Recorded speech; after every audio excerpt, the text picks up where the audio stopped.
Father D'Souza, General D'Souza, ladies and gentlemen, I'm here under false pretenses. I must be the only one here who has never been into a college. General D'Souza has told you all about me. I'm most appreciative of his kind words. My only regret is that my wife wasn't here to hear them. She would have treated me with greater respect. And when I say I'm uneducated, I really mean it. I must be the only member of my family who isn't a graduate. I managed to do my inter-science.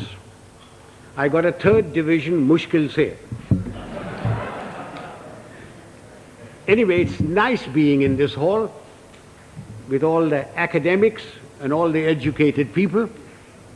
And I take this opportunity of inaugurating your Silver Jubilee series on leadership. I don't know what one does for inauguration, but may I say that I have inaugurated the thing.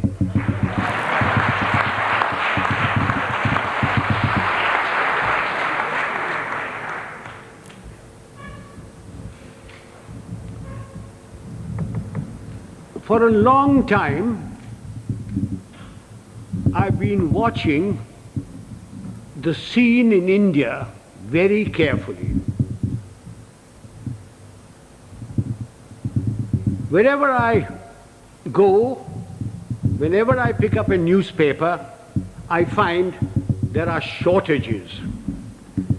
There's a shortage of fuel, there's a shortage of food, there is a shortage of foreign exchange, there is a shortage of housing, shortage of schools, colleges, everywhere. And everybody talks about these shortages. But the one shortage which is responsible for all these shortages is generally glossed over, which is the shortage of leadership.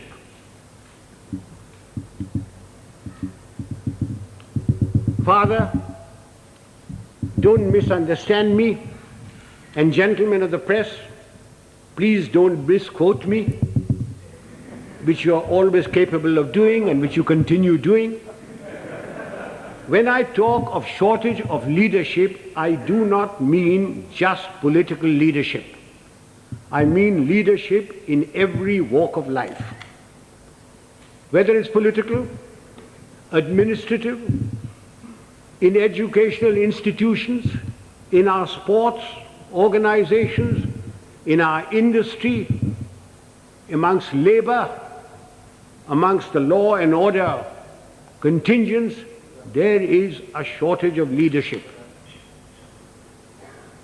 I do not know whether leaders are born or leaders are made. There is a school of thought which says leaders are born.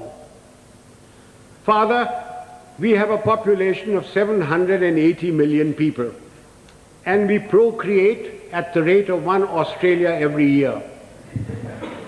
And yet, there is a shortage of leadership. So if those of you who think that leaders are born and who contribute to that theory, may I suggest you throw away all Planned Parenthood and really let yourselves go. If leaders are not born, can leaders be made? It is my view that give me a man with reasonable common sense and decency, you can make a leader out of him. What are the attributes of leadership? There are many attributes. The cardinal attribute for leadership is professional knowledge and professional competence. Now you will agree with me that you cannot be born with professional knowledge. Even if you are the child of a minister, the son of a member of parliament or the progeny of a field marshal. Professional knowledge has to be acquired the hard way. It is a constant study. Professors, engineers, architects, lawyers, solicitors, doctors, they all study their professions continuously. They all contribute to magazines, to newsprints, to all sorts of things. But we in India, as soon as we reach positions of power, whether it's ministerial, secretarial, armed forces, or anywhere else, we think we are the repository of all knowledge. Professional knowledge has to be acquired the hard way. And without professional knowledge, you can never have professional competence. And if you haven't got professional competence, you cannot be a leader. I wonder, those civilian gentlemen who have been charged with the security of this country, whether they have ever read a book on the military profession. I wonder if they know the difference between a gun or a howitzer. I remember a minister one day coming to me. I'd left being the army chief then, and said, and I will talk to you in his own language, "Zara batao, ye howitzer kya cheez hoti hai?" And I said, "What are you talking about, howitzer?" Then I discovered that he meant a howitzer. And I said, "Well, why are you asking me? Why don't you ask the army chief and others?" He said, "Kaise पूछे उनसे? मैं minister हूँ, तेरे से तो पूछ लेता हूँ, तू जानता है कि मैं बेवकूफ हूँ." I wonder if they can distinguish a mortar from a mortar, or a gorilla from a gorilla, although a great many resemble the latter.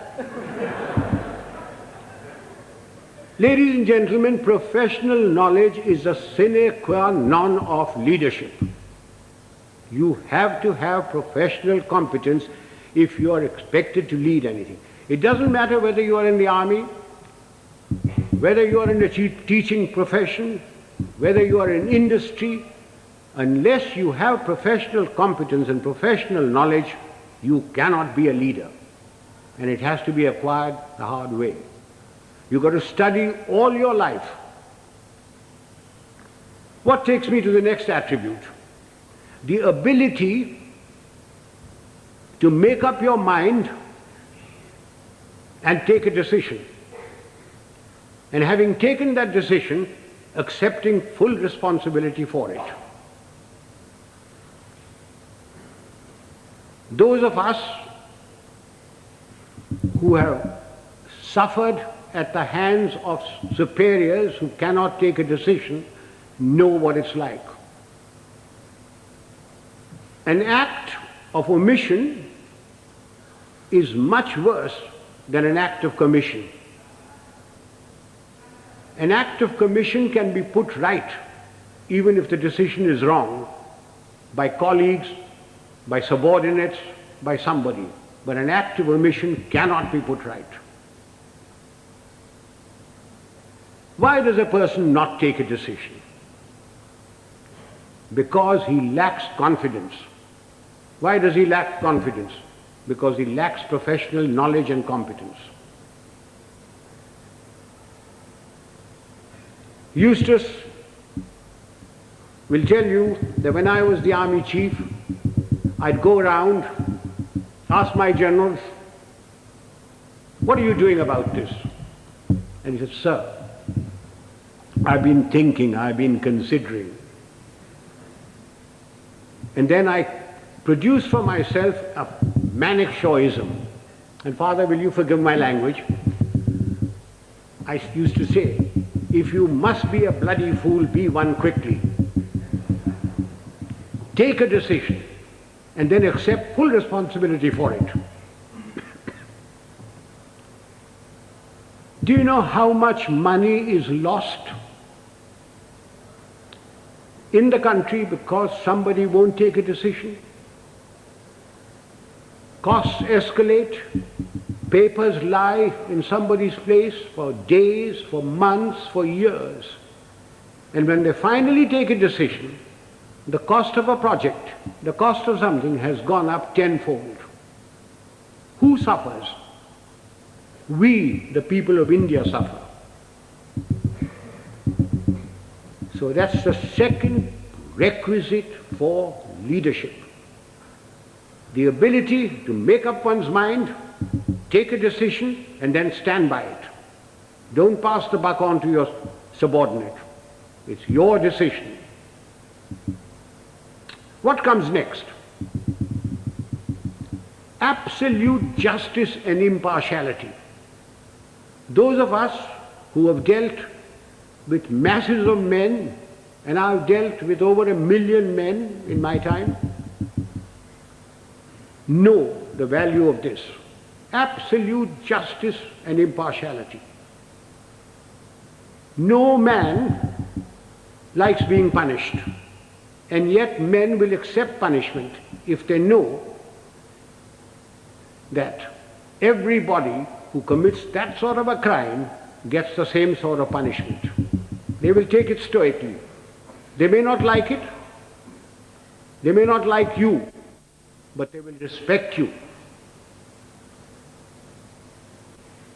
No man likes being superseded, and yet people will accept supersession if they know that it's been done fairly and they've been superseded by somebody who's better than them.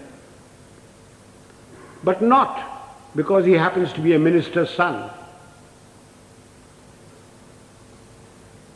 or related to Father D'Souza or the Field Marshal's wife's current boyfriend. Men will accept supersession.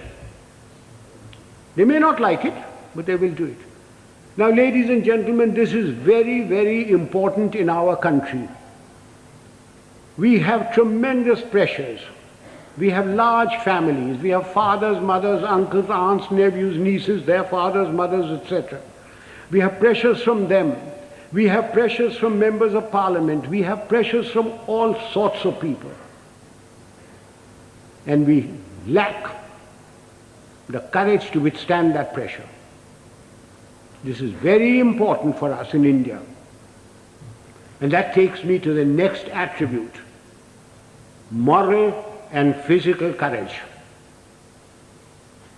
I do not know which is more important, moral courage or physical courage. Were I talking to a lot of soldiers, I would lay emphasis on physical courage. But since I'm only talking to a handful of soldiers, and mostly civilians, I will lay emphasis on moral courage. What is moral courage? Moral courage is the ability to distinguish right from wrong.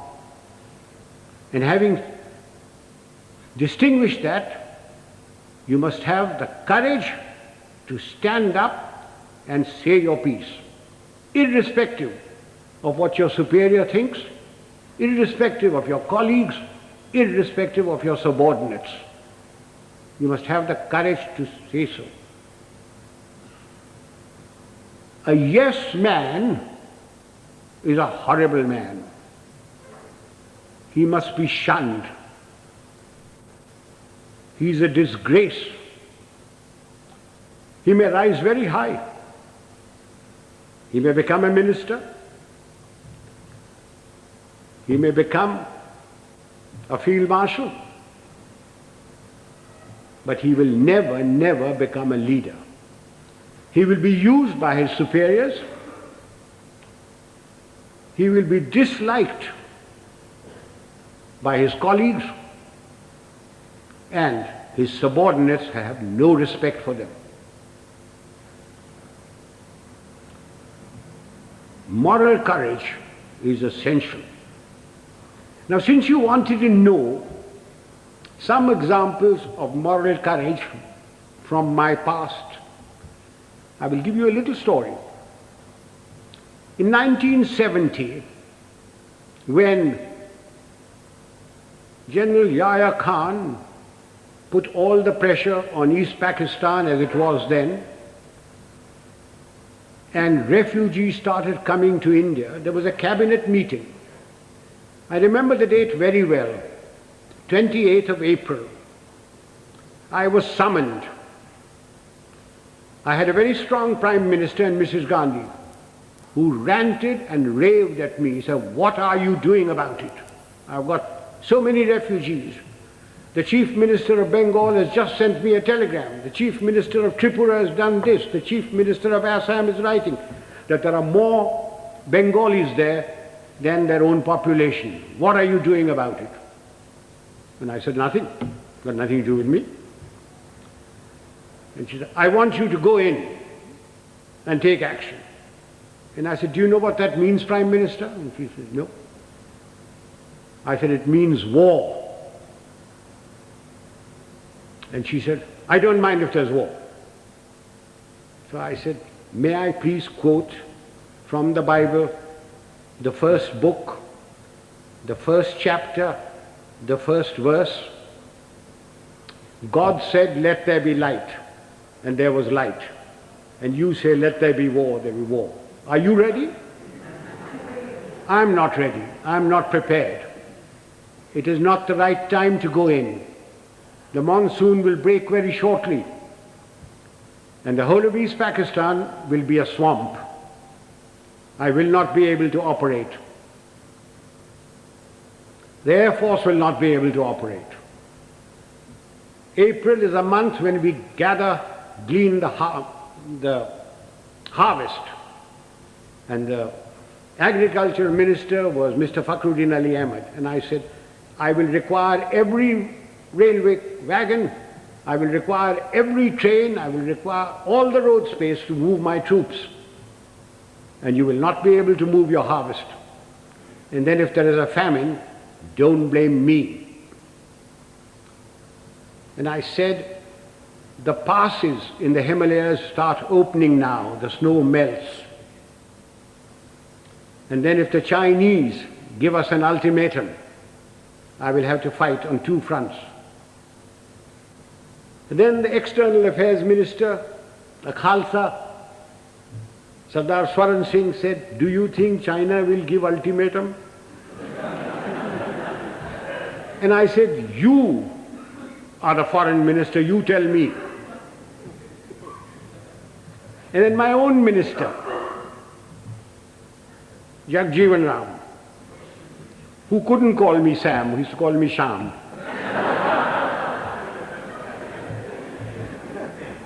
He said, "Sham, maan jao na."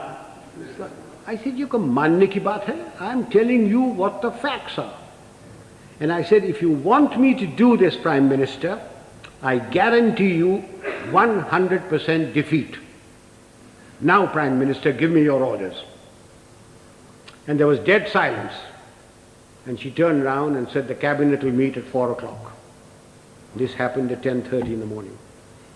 So, as the cabinet ministers walked out, I being the junior most man there, was the last to go, she said, "Chief, will you stay behind?" So I shut the door and I said, "Prime Minister, before you speak, do you wish me to send in my resignation on grounds of health, mental or physical?" I said, "Oh, sit down." He said, "Everything you told me correct?" I said, "It's my job to fight. It's my job to tell you. If your father in 1962 had me as his commander-in-chief, the country would not have been disgraced. The army would not have been beaten. But the army chief did not have moral courage of turning around and telling him he wasn't ready."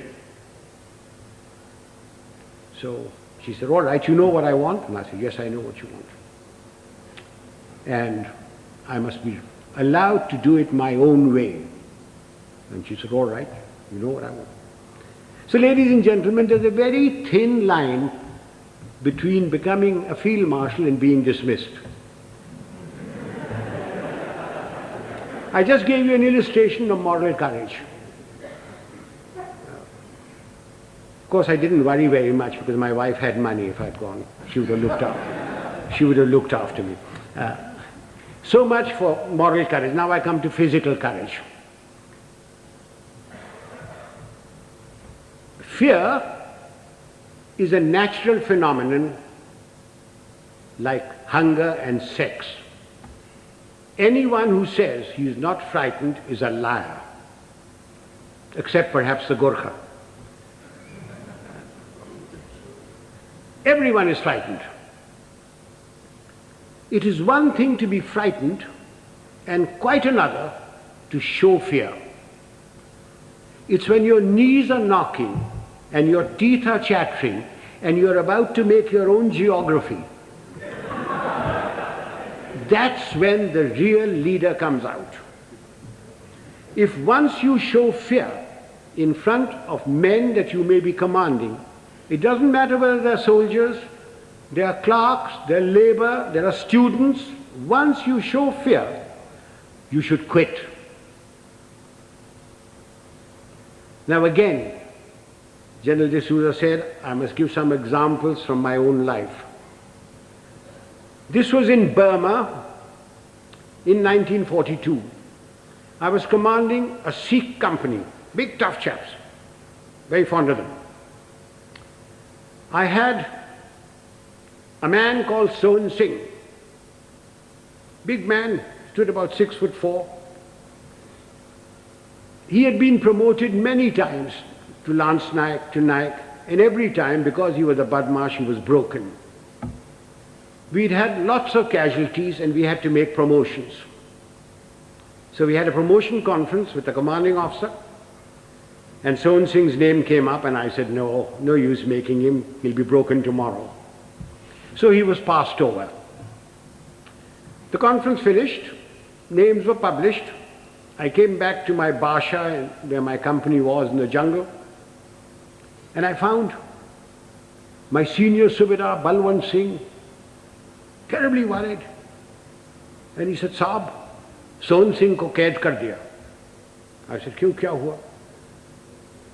उसने बोला कि आज आपको साहब गोली मारेगा. So I said, oh, अच्छा, पेशी होगा. So a stool was put in, a table was put there, and Sohan Singh was marched up in front of me. Sohan Singh was at that time a light machine gunner, and light machine gunners carried pistols, and his pistol was taken away from him. So he was marched up in front of me. The usual charge was read out. And I said, Sohan Singh, क्या बात है? साहब गलती हो गया. So I said, तुमने बोला कि तू हमको गोली मारेगा. So I picked up the pistol, loaded it, walked up to him, handed the pistol to him. I said, तेरा दिल है मारने का, मारो. And he said, नहीं साहब गलती हो गया. So I gave him a tight slap. I said, case dismissed, जाओ भागो. I went off to the mess, had my dinner, came back, and everybody in the company was very worried. And the Subedar Saab, Balwant Singh said, नहीं साहब आज रात आपको गोली मारेगा. So I shouted out, Sohan Singh किधर है? Sohan Singh came along. I said, Sohan Singh, आज रात मेरा बाशा पर तुम सेंट्री होगा, और कल सुबह 5 बजे 1 मग्गा चाह और 1 मग्गा गर्म पानी दाढ़ी बनाने के लिए. कोई शक? बेशक, भागो. And I went in there. I was woken up in the morning by Sohan Singh with a mug of tea and a mug of hot water, and he followed me like a lamb throughout the conflict. Now, ladies and gentlemen, if you think I wasn't frightened, you are mistaken. I was terrified. But if I hadn't done that, and put Sohan Singh in the clink or something like that, everybody would have said, Dekha, hamara saab darta hai. Just an example of this. How often during riots and all that, some young sergeant with nothing but a little stick in his hand has walked in and quelled everything by showing courage. So physical courage is essential to leadership. You needn't be foolhardy like I was. I was very young. I don't know whether I'd do it today. But physical courage is essential. That takes me to the other attribute, loyalty. Now, does loyalty require very much explanation? We all expect loyalty from our subordinates. Do we give loyalty to them? Loyalty is a two-way thing. We expect loyalty, we have to give loyalty. Do we give loyalty to our colleagues? So remember that for leadership, you expect loyalty, you've got to give loyalty. Time is running short. There are other attributes. Remember, leadership is nothing else but management of men and resources. Management of men. Men have problems. Men in numbers can be very nasty. And a leader must be able to deal with them very firmly. When people misbehave, like they are misbehaving in Bombay these days, it's no use saying Jai Hind to them. You've got to deal with them very, very firmly. But you must never forget that men have problems. They have human problems. They have problems of debt, of family problems. They get easily despondent. And therefore, the leader must have a human touch. He must have a sense of humor to get them out of their despondency. He must have the gift of the gab. Unfortunately, our leaders have the gift of the gab, but they have no sense of humor. Further, men and women, generally speaking, like their leader to be a bit of a man, a bit of a lad. Take examples from history. Julius Caesar. Julius Caesar, you will agree, he was a great leader. When he came to Rome, the senators used to lock up their wives. Take Napoleon. He had his Josephine and Marie Antoinette and Georgette and Paulette and any number of things. And you will agree he was a great leader. Take the Duke of Wellington. The night before the Battle of Waterloo, in his chambers there were more women of luscious proportions than staff officers. And he was a great leader. Do you know, sir, a thought has just struck me. All these three people that I've talked about had one thing in common. They all had long noses.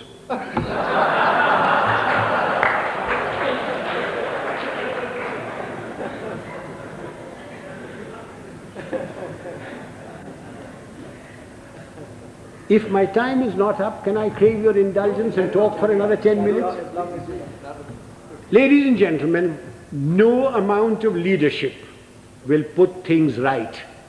There are two other aspects that we Indians must know and we lack badly. One is discipline and the second is character. What is discipline? Discipline is a code of conduct for decent living in society one with the other. Who lays down this code of conduct? Not the Prime Minister, not Parliament. Of course it's laid down in the Army Act. But I'm not trying to impose the Army Act on you. This code of conduct has come to us from father to son, from mother to daughter, from times immemorial. It's in the Bible, it's in the Gita, it's in the words of Nanak, in the sayings of Muhammad and Buddha. It's all come down. It's been refined as cultures have changed. Again, let me illustrate this by example.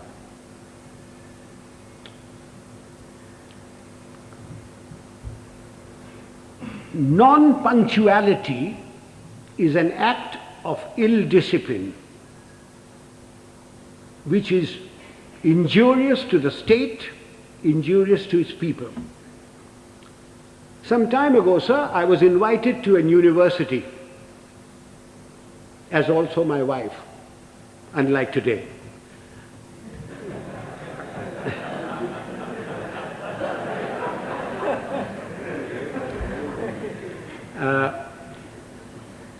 I was called there at a convocation at 5 o'clock in the evening. And having been in the army for 50 years, telling the driver, go slow, go fast, arrived there at 5 o'clock in the evening. I was received by the Vice Chancellor and his lady, the Union Secretary, escorted to the dais. My wife too was asked to sit on the dais, and she politely refused, saying that she'd much rather sit down, as this is the only opportunity she has to look up to me. And as usual, I was garlanded. The Vice Chancellor sang my praises and asked me to talk to these people. There were about 5,000 boys and girls there,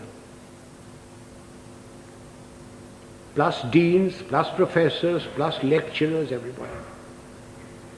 And as I got up to get to the desk, to the lectern, the Vice Chancellor says to me, sotto voce, Field Marshal, a fortnight ago we had invited a VIP to the same function.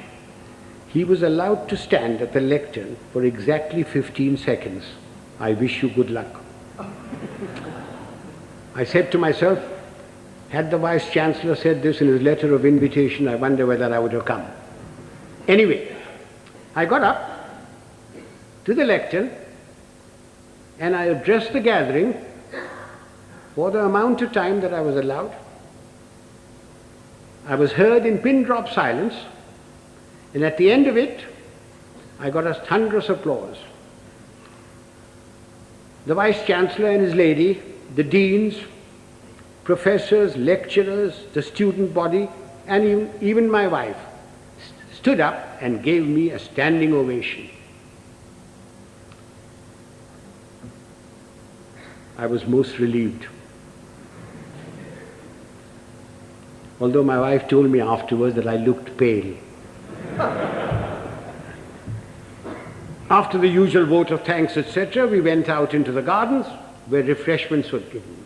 And I, having an eye for a pretty girl, walked up to a pert little thing wearing lovely jeans, tight-fitting, and I started a conversation which ran as follows. I said, my dear, why were you so kind to me today, all of you? I not having the looks of Rajesh Khanna or Amitabh Bachchan, or a speaker like M.G. Ramachandran, when only the other day you were so rude to a VIP. And she said, I quote, "Oh, Field Marshal, that dreadful man. We had invited him at 5 o'clock. He turned up at 6. He brought with him a bevy of security people who pushed us aside and took their places where we should be sitting. He brought with him 2 of his brats, grandchildren probably. He was too old to have those kids that side. But you never know.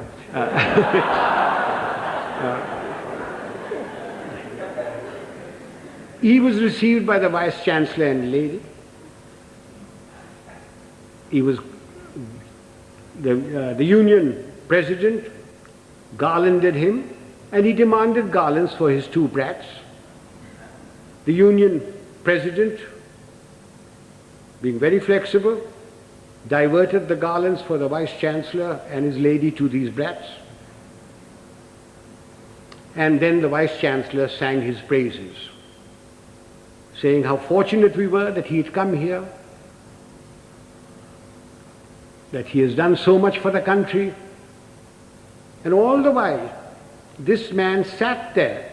He had come unwashed, unshaven, wearing a dhoti, exposing 4/5 of his legs, scratching away. And the Vice-Chancellor said that the worthy had been to jail. When he said that, the girl said, I almost shouted he should be there now. Then the Vice-Chancellor asked him to go to the lectern and to talk to us. So he picked up the lemonade or limca or whatever was there, which belonged to his female offspring, and took a sip, which started a howl. When that subsided, the worthy came to the lectern and said, friends and well-wishers, I have not had time to prepare my speech, but my secretary has written something for me, and he produced a whole heap of paper. He said, without any premeditation, without any thought, we made a stay, very short. I unquote. Sir, I thank my lucky stars that 50 years in the army had made me come on time, that I'd been brought up to shave in the morning and shave in the evening if there was a function, that I had a lounge suit on, and although I have very nice legs, I didn't expose them, that I didn't suffer from itch or eczema to indulge in the scratching of the unmentionable.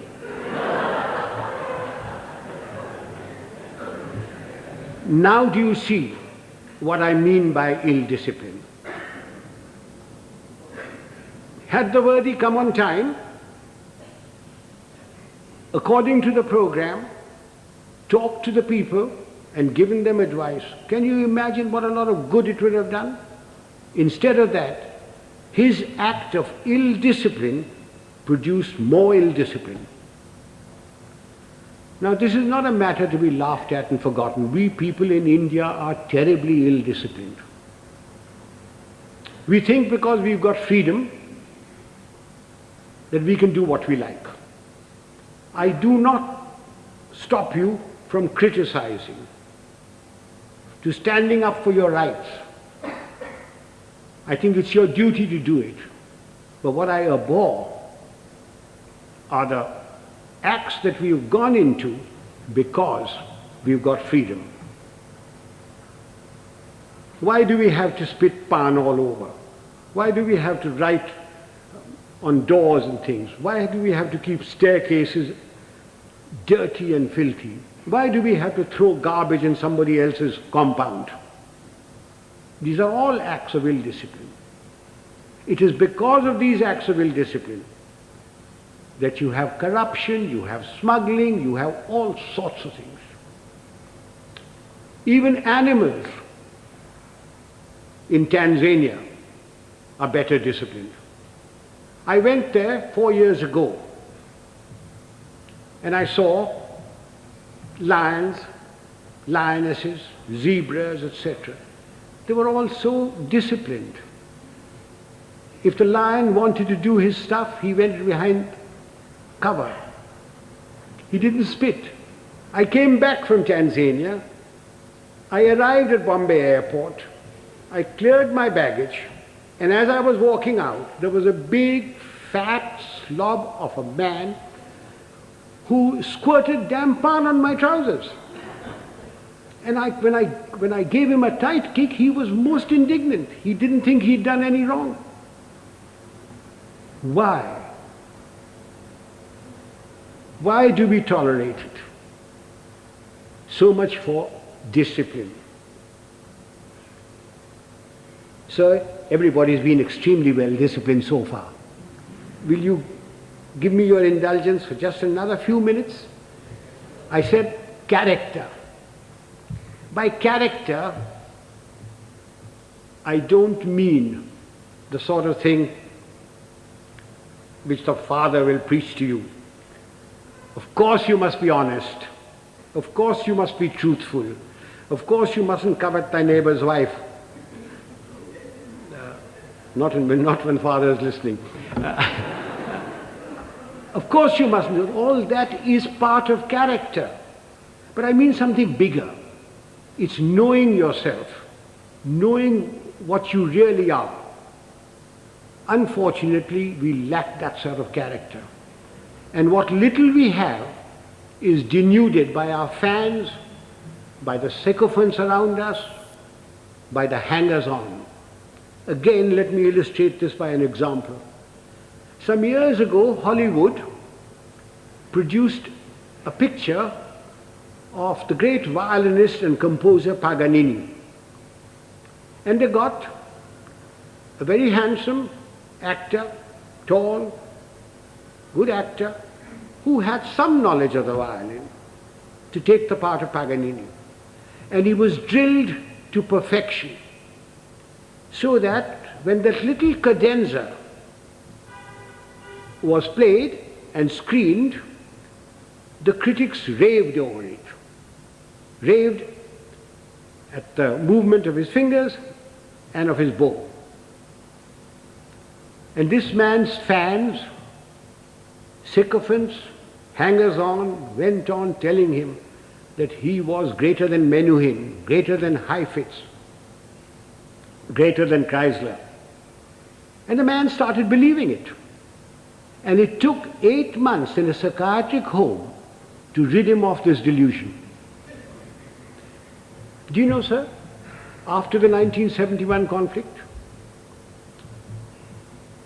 my fans, my hangers-on, the sycophants around me kept telling me, "Sir, you are the greatest general the century has produced. You are better than Rommel. You are better than Guderian. Auchinleck was nothing." And just as I was beginning to believe it, the Prime Minister created me Field Marshal and sent me off to the Nilgiris.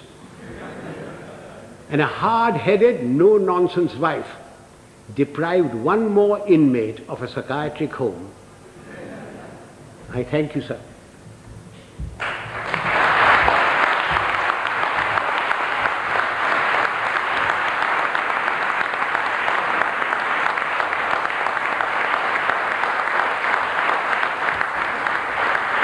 Gentlemen, I'm at your mercy.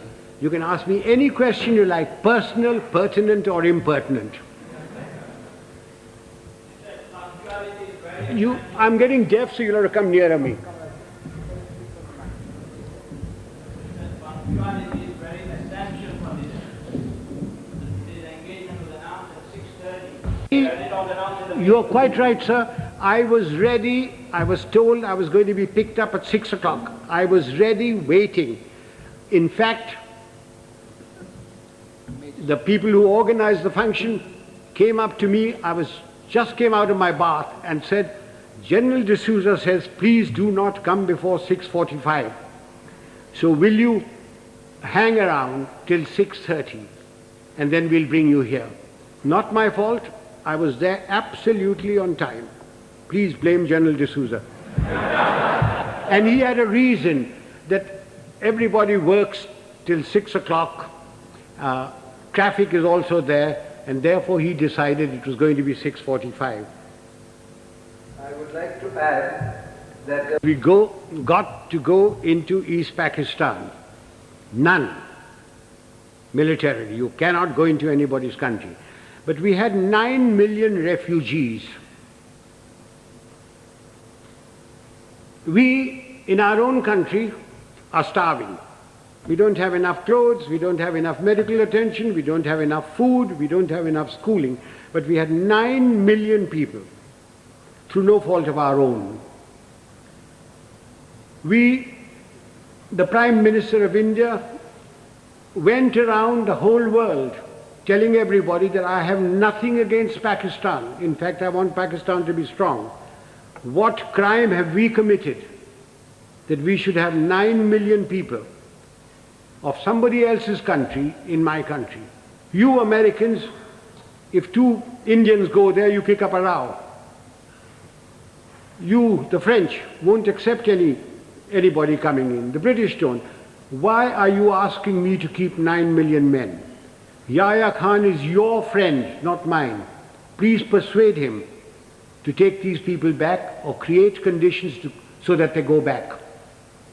If you don't, then I shall have no recourse but to ask, I was a general then, General Manekshaw to create those conditions. Now, we had no intention, no desire to go there. All we wanted was these people to go back. And they would never go back so long as the Pakistan army was doing what it was in East Pakistan. I certainly spoke about it. I understood the problem as a soldier and also as an Indian. Now, you asked me about Sri Lanka. The number of refugees that have come in, very small. In fact, they don't want to go back. They're being pushed back. If 2 million camels had come in, perhaps we would have had to take some action. Have I answered that question? Would the young lady stand up? Let me look at her. Don't be shy. Oh, thank you, dear. What steps are taken from the moment this is leadership has been our profession for thousands of years. For thousands of years. The army has provided the leadership. From the moment the man joins, he comes into an environment of discipline and somebody who is his leader there, and he learns. We don't have courses for leadership. It is by example. If the general officer commanding in chief comes unshaven, you don't expect the others to be shaven, to shave. But because he is shaven, properly washed, properly clothed, everybody else is. If the general officer or the colonel takes bribes, then you don't expect his people not to take bribes. But he doesn't take bribes. Now you ask me, why doesn't he take bribes? Everybody else in India does. And the answer is very simple. It's environment and also fear. If I gave an order and one man disobeyed it, he could be tried by court-martial and given 2 years imprisonment. If 2 men disobeyed my orders, it is considered as mutiny. He is tried by general court-martial, and given 14 years imprisonment. But in civil life, who cares? The policeman takes a bribe. The inspector takes a bribe. Somebody disobeys orders, what happens? You suspend him. He gets a writ petition by paying 25 rupees to any wakil. His case drags on. Eventually he is reinstated, probably gets promotion. But in the case of the army, there's an environment from the moment he joins, plus fear. There is great fear.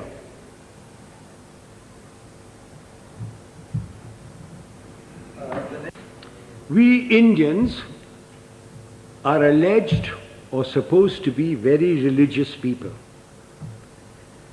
If you read your own religious book, whether it be the Bible or the Gita or the Granth Sahib or the Quran, you automatically have discipline, self-discipline. From your childhood, if your parents are doing their duty, you get discipline into you. If you have any pride in yourself, you have discipline in you. So, talking of self-discipline, there it is. The Roman Catholic Church has done a great deal, for bringing discipline into the world. It has erred at times, but it has done a great deal for bringing self-discipline. One of the things is the confession. That has brought a great deal of self-discipline in people. You can confess to yourself. When you go to bed at night, when you say your prayers, confess to yourself what wrong you have done. Otherwise, I can't give you any answer for self-discipline. Yes, sir. As Yes.